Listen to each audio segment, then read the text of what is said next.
একটা দেশ যেখানে ধান ক্ষেত মাটিতে না থেকে ভেসে থাকে মেঘের মধ্যে। হ্যাঁ, ঠিকই শুনেছেন। পাহাড়ের গায়ে ধাপে ধাপে কাটা ক্ষেত, যার উপর দিয়ে হেঁটে যায় মেঘ। মনে হবে আপনি মাটিতে না, স্বর্গে দাঁড়িয়ে আছেন। এই জায়গাটার নাম সাপা, আর এটা ভিয়েতনামের হাজারটা বিস্ময়ের মধ্যে মাত্র একটা। আজকে আমরা যাচ্ছি এমন একটা দেশে যেখানে পাহাড় আছে, সমুদ্র আছে, হাজার বছরের পুরনো শহর আছে, আর আছে এমন একটা খাবারের সংস্কৃতি যেটা পুরো পৃথিবী এখন নকল করার চেষ্টা করছে। শেষ পর্যন্ত থাকুন, কারণ ভিডিওর মাঝামাঝি আমি বলবো কোন জায়গায় একবেলার খাবারের দাম মাত্র 200 টাকা, অথচ স্বাদ বিশ্বমানের রেস্টুরেন্টকেও হার মানায়।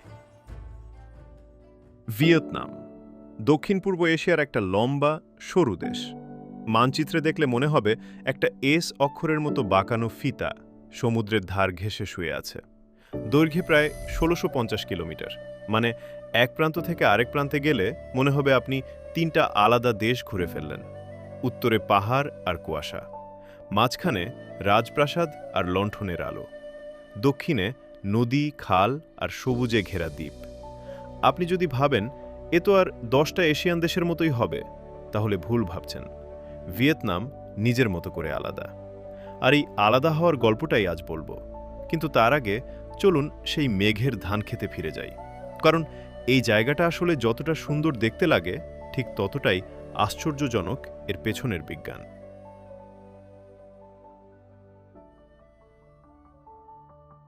সাপা ভিয়েতনামের একদম উত্তরে, পাহাড়ি এলাকায়, সমুদ্রপৃষ্ঠ থেকে প্রায় ১৫০০ মিটার উঁচুতে। এত উঁচুতে হওয়ায় এখানকার আবহাওয়া বাকি ভিয়েতনামের থেকে সম্পূর্ণ আলাদা। নিচে যখন গরমে মানুষ ঘামছে, সাপায় তখন ঠান্ডা বাতাস, আর মাঝে মাঝে কুয়াশা এসে পুরো উপত্যকা ঢেকে দেয়।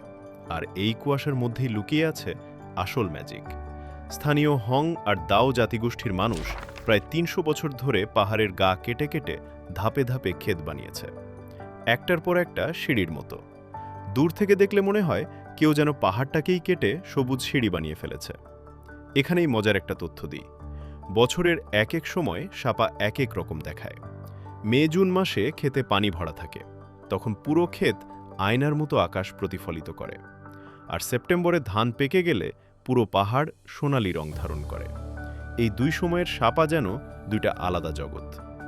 আপনি যদি ট্রেকিং পছন্দ করেন, স্থানীয়রা বলে শুধু ছবি তুলে চলে গেলে সাপা দেখাই হয়নি আসলে। মুয়ং হোয়া উপত্যকা দিয়ে হেঁটে গেলে পথে পড়বে লাওচাই, তাভান, বানহো, এই গ্রামগুলো। রাতে থাকতে পারবেন স্থানীয় পরিবারের বাড়িতে, যাকে বলে হোমস্টে। সকালে ঘুম ভাঙবে মুরগির ডাক আর কুয়াশা মাখা ধান ক্ষেতের দৃশ্যে। এইটা কোনো পোস্টকার্ডের ছবি না, এটা মানুষ প্রতিদিন যেখানে বাস করে সেই জায়গা। কিন্তু সাপা তো শুধু শুরু। ভিয়েতনামের আরেকটা জায়গা আছে যেখানে পাহাড় না, পানির মধ্যে হাজার হাজার দ্বীপ ভেসে থাকে, আর সেটা দেখলে আপনার মনে হবে এটা বাস্তব না, কোনো সিনেমার সেট।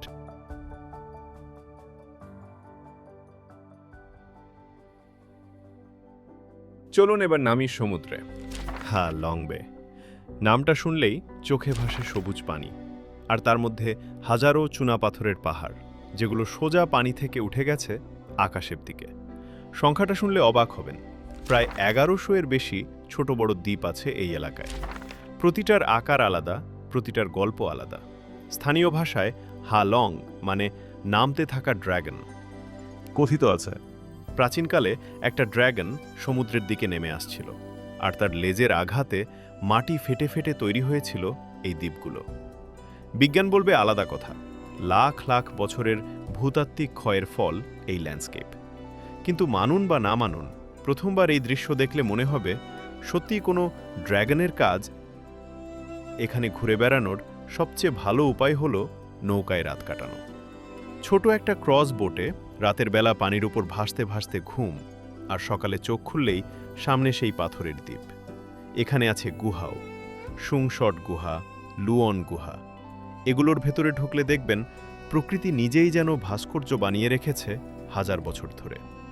আচ্ছা, এখন একটা প্রশ্ন, এতগুলো পাহাড়, সমুদ্র আর প্রাকৃতিক বিস্ময়, এগুলো ভিয়েতনামকে বিশ্বমানের গুরুত্ব দিয়েছে কিনা? উত্তরটা হলো হ্যাঁ, এবং সংখ্যাটা শুনলে অবাক হবেন। এশিয়ার মধ্যে ইন্দোনেশিয়ার পরেই ভিয়েতনামে সবচেয়ে বেশি ইউনেস্কো ওয়ার্ল্ড হেরিটেজ সাইট আছে দক্ষিণ পূর্ব এশিয়ায়, মোট 9টা। হালং বে তার মধ্যে একটা মাত্র। বাকিগুলো কোথায় সেটা একটু পরেই বলছি, কিন্তু তার আগে চলুন যাই এমন একটা শহরে যেখানে সন্ধ্যা নামলেই পুরো রাস্তা রঙিন লণ্ঠনে ভরে যায়। এই দৃশ্যটা একবার দেখলে ভুলতে পারবেন না।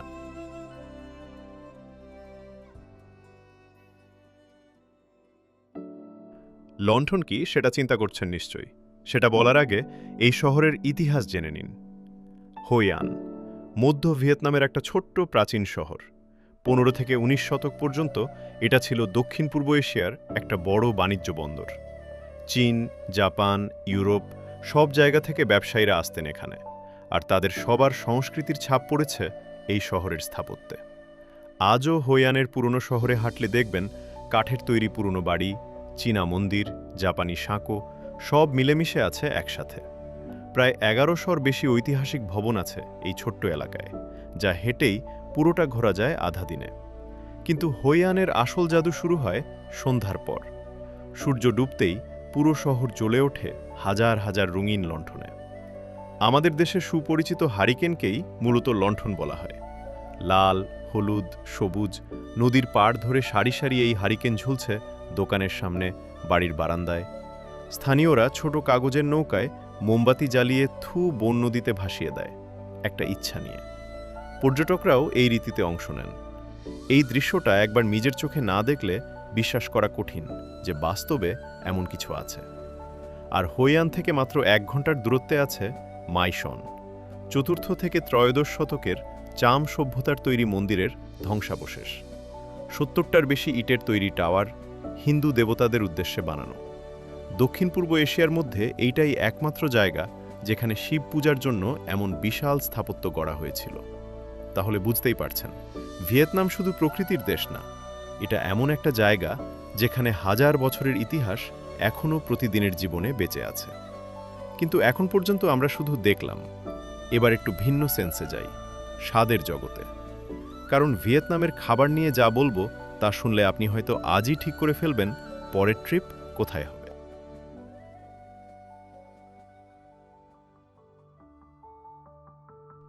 ভিয়েতনামের খাবার নিয়ে একটা কথা প্রচলিত আছে বিশ্বজুড়ে। এটা এশিয়ার সবচেয়ে হালকা অথচ সবচেয়ে সুস্বাদু রান্নার একটা। কেন হালকা? কারণ এখানে তেল কম, ভাজা কম, বেশিরভাগ খাবারই সেদ্ধ, স্টিম করা বা হালকা গ্রিল করা। কিন্তু স্বাদে কোনো কমতি নেই, বরং প্রতিটা প্লেটে থাকে টাটকা ভেষজ, লেবু আর নানা রকম সসের কারিগরি। প্রথমেই বলতে হয় ফো। এই একটা শব্দই ভিয়েতনামের প্রতিনিধিত্ব করে। গরুর হাড় দিয়ে ঘন্টার পর ঘন্টা রান্না করা স্বচ্ছ ঝোল, তার মধ্যে নরম চালের নুডলস, পাতলা করে কাটা গরুর মাংস, আর উপরে তাজা ধনেপাতা, পুদিনা, লেবু। 1 বাটি ফো খেলে বুঝবেন কেন এই খাবারটা এখন লন্ডন থেকে নিউ ইয়র্ক সব জায়গায় জনপ্রিয়। তারপর আছে বান মি, ফরাসি বাগেটের সাথে ভিয়েতনামি স্বাদের মিশেল। মচমচে রুটির ভেতরে মাংস, আচার করা গাজর মূলা, ধনেপাতা আর ঝাল সস। ফরাসি ঔপনিবেশিক আমলের একটা উত্তরাধিকার, যেটা ভিয়েতনামিরা নিজেদের মতো করে বদলে ফেলেছে। আর রাস্তার পাশের ছোট্ট দোকানে বসে যদি 1 প্লেট বান মি বা 1 বাটি ফো খান, তাহলে খরচ পড়বে মাত্র $2 থেকে $3 মতো। মানে বাংলাদেশি টাকায় ধরুন 200 থেকে 300 টাকা। অথচ স্বাদ এমন যা বড় বড় রেস্টুরেন্টও দিতে পারে না।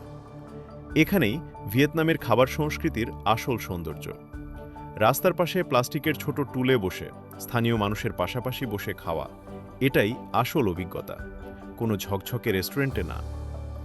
আচ্ছা, খাবারের কথা তো হলো, কিন্তু এই দেশের মানুষ কিভাবে বাঁচে, তাদের সংস্কৃতির মূল সুরটা কি, সেটা না জানলে ভিয়েতনাম চেনা অসম্পূর্ণ থেকে যাবে। চলুন সেদিকে যাই।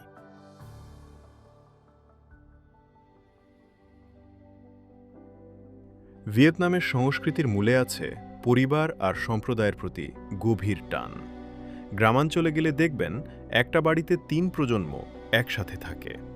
দাদা দাদি, বাবা মা, সন্তান সবাই এক ছাদের নিচে। বড়দের সম্মান করা এখানে শুধু সৌজন্য না, এটা জীবনযাপনের একটা মৌলিক নিয়ম। সকালবেলা শহরের যে কোনো পার্কে গেলে দেখবেন বয়স্ক মানুষজন দল বেঁধে তাই চি করছেন বা হালকা ব্যায়াম করছেন। এই দৃশ্য এতটাই সাধারণ যে স্থানীয়দের কাছে এটা প্রতিদিনের রুটিন, কিন্তু বিদেশি পর্যটকের চোখে এটা এক অদ্ভুত সুন্দর শান্তির দৃশ্য। আর পাহাড়ি এলাকায় যেমন সাপার আশেপাশে হং আর দাও জাতিগোষ্ঠীর মানুষ আজও নিজেদের ঐতিহ্যবাহী পোশাক পরে বাজারে যান, নিজেদের ভাষায় কথা বলেন। এই বৈচিত্র্যই ভিয়েতনামকে একরঙা দেশ হতে দেয় না। শহরের দিকে গেলে আবার একদম ভিন্ন চিত্র। হো চি মিন সিটি বা হ্যানয়ের রাস্তায় নামলে প্রথমেই যা চোখে পড়বে তা হল মোটরসাইকেলের ঢল। রাস্তায় গাড়ির চেয়ে মোটরসাইকেল অনেক বেশি, আর রাস্তা পার হওয়াটাও এক ধরনের শিল্প। স্থানীয়রা বলেন, থামবেন না, ধীরে হাঁটুন, বাইক আপনাকে এড়িয়ে যাবে। প্রথমবার শুনলে ভয় লাগলেও এটাই এখানকার বাস্তবতা।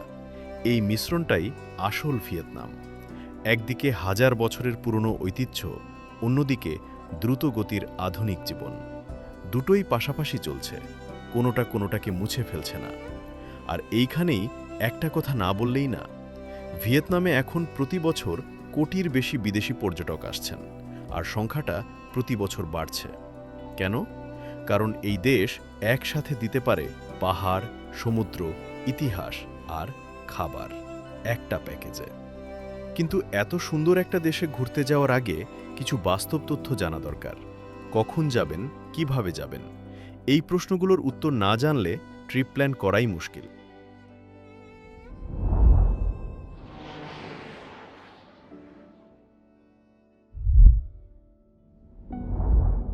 সাপায় সেরা সময় মার্চ থেকে মে ও সেপ্টেম্বর থেকে নভেম্বর। জুন থেকে অগস্টে বর্ষায় ট্রেকিং কঠিন হয়ে যায়। হুয়ে আন, হুয়ে ও ফংনা ভ্রমণে জুন থেকে সেপ্টেম্বর এড়িয়ে চলাই ভালো, কারণ তখন টাইফুনের মৌসুম। লং বে সারা বছরই ঘোরা যায়, তবে জুলাই থেকে সেপ্টেম্বরে সমুদ্র কিছুটা অশান্ত থাকে। খরচের দিক থেকেও ভিয়েতনাম বেশ সাশ্রয়ী। ঐতিহাসিক স্থানের টিকিট কয়েকশো টাকার মধ্যে, আর খাবারের খরচও কম। শুধু মাইশন, হুয়ের রাজপ্রাসাদ ও ট্রাং আনের মতো জায়গায় কাঁধ হাঁটু ঢাকা পোশাক পরতে ভুলবেন না, কারণ এটা স্থানীয় রীতি। তো এই ছিল ভিয়েতনাম, একটা দেশ যেখানে মেঘ নেমে আসে ধান খেতে, পাথর ভেসে থাকে সমুদ্রে, আর সন্ধ্যা নামলে পুরো শহর জ্বলে ওঠে লণ্ঠনের আলোয়। এই দেশটা শুধু দেখার জন্য না, অনুভব করার জন্য। রাস্তার পাশে বসে এক বাটি ফো খাওয়া, কুয়াশার মধ্যে দিয়ে হেঁটে যাওয়া, নদীতে লণ্ঠন ভাসিয়ে দেওয়া, এগুলো এমন অভিজ্ঞতা যা শুধু ছবিতে বোঝানো যায় না। আপনার কি মনে হয়, এই তালিকায় বাংলাদেশ থেকে সবচেয়ে কাছের আর সহজ গন্তব্য কোনটা হতে পারে? কমেন্টে লিখুন, আপনি হলে ভিয়েতনামের কোন জায়গাটায় প্রথমে যেতে চাইতেন। আর যদি এই ভিডিওটা আপনার ভালো লেগে থাকে, তাহলে চ্যানেলটা সাবস্ক্রাইব করে রাখুন, কারণ সামনে আমরা এমন আরও কয়েকটা দেশ নিয়ে আসছি যেগুলোর নাম হয়তো আপনি শুনেছেন, কিন্তু আসল রূপ কখনো দেখেননি। দেখা হবে পরের ভিডিওতে।